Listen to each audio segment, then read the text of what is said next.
You're sitting there. Same room, same person. Different feeling. They're talking, but it doesn't land anymore.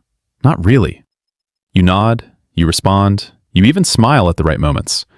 But something feels off. Quietly off. And in your head, it sounds like this. Why do I feel like I'm trying so hard? Why does it feel like I'm the only one showing up? If I'm such a good partner, why doesn't it feel good? Is this just how relationships become? Here's the truth most people won't tell you. Being a nice guy isn't what's hurting your relationship. It's the way you're being nice that is slowly killing connection. You're not failing at love. You're just stuck in patterns that look good on the surface, but disconnect underneath.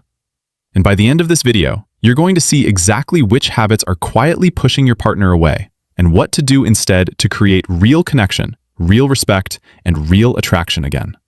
Let's get into it. Most couples believe being a good partner means giving more, doing more, sacrificing more. But the real truth is, connection doesn't come from overgiving. It comes from emotional safety and presence. Because your partner's nervous system is reading something deeper than your actions. It's reading your energy, your authenticity, your self-respect. And when you constantly abandon yourself to keep the peace, your partner doesn't feel more loved. They feel less connected. Because beneath the surface, what looks like kindness often feels like pressure.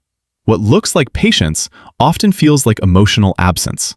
And what looks like love sometimes feels like quiet resentment waiting to surface. This is where everything shifts. Not by trying harder, not by being nicer, but by becoming more real. Let's break it down. First, the approval addiction trap. Most people in relationships think being liked by their partner is the goal. So you agree, you adjust, you avoid conflict, you try to be the easy one. But here's what's really happening underneath. Your nervous system is chasing validation because somewhere deep down, you're afraid that disagreement equals rejection. So instead of showing up honestly, you show up safely. And it sounds like this. Instead of saying, I don't actually like that, you say, yeah, whatever you want. Instead of saying, that bothered me, you say, it's fine. But inside, something builds, quietly. Now compare that to this. I care about us, so I'm going to be honest. That didn't sit right with me. Same moment, different energy. One creates hidden distance, the other builds real trust. And when you do that, that's when your partner starts feeling like they're with someone real, not someone performing for approval. Second, overgiving to earn love. Here's the part no one talks about. Most couples confuse effort with emotional connection. So you do more, you give more, you show up more, hoping that eventually it'll come back to you. But underneath, there's an unspoken contract. I'm doing all this so you'll finally see me. And your partner feels it, even if they can't explain it. Because your giving doesn't feel free, it feels loaded. It shows up like this.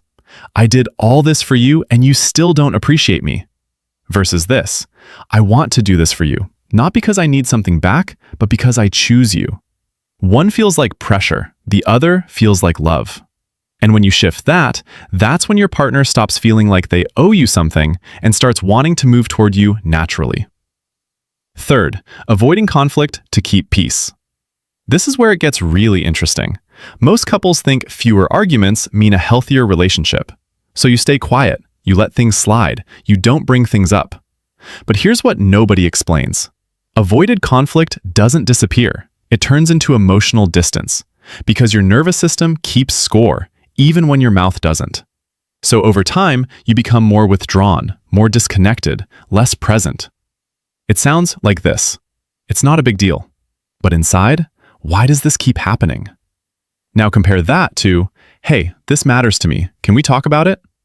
Not louder conversations, not more fighting, not winning the argument, but two people choosing honesty over silent resentment. And when you do that, that's when small issues stop turning into big emotional walls between you. Fourth, losing yourself in the relationship. Most people don't even notice this happening.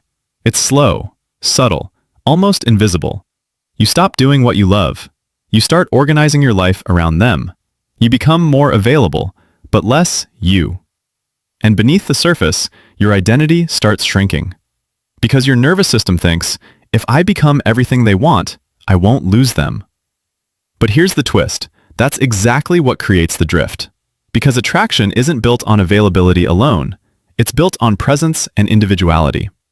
It looks like this: canceling your plans just to be there. Versus this: I care about you, but I also need time for myself, and that makes me better in this relationship. That's not distance, that's grounded presence. And when you live like that, that's when your partner starts seeing you as someone they're drawn to again, not someone who disappeared into the relationship. Fifth, suppressing what you actually feel. And this is the one most couples never figure out. You think being emotionally strong means holding it in, not reacting, not showing too much, staying chill. But here's what changes everything. Emotional suppression doesn't create stability, it creates disconnection. Because your partner doesn't connect with your perfection, they connect with your truth. It sounds like this: I'm good, don't worry about me. But inside, I wish you actually asked how I feel. Now compare that to, honestly, I've been feeling a little distant lately and I don't like it. I want us to feel close again. That's not weakness, that's emotional leadership. And when you do that, that's when your partner's walls start to come down without you forcing anything. Sixth, being nice instead of being honest.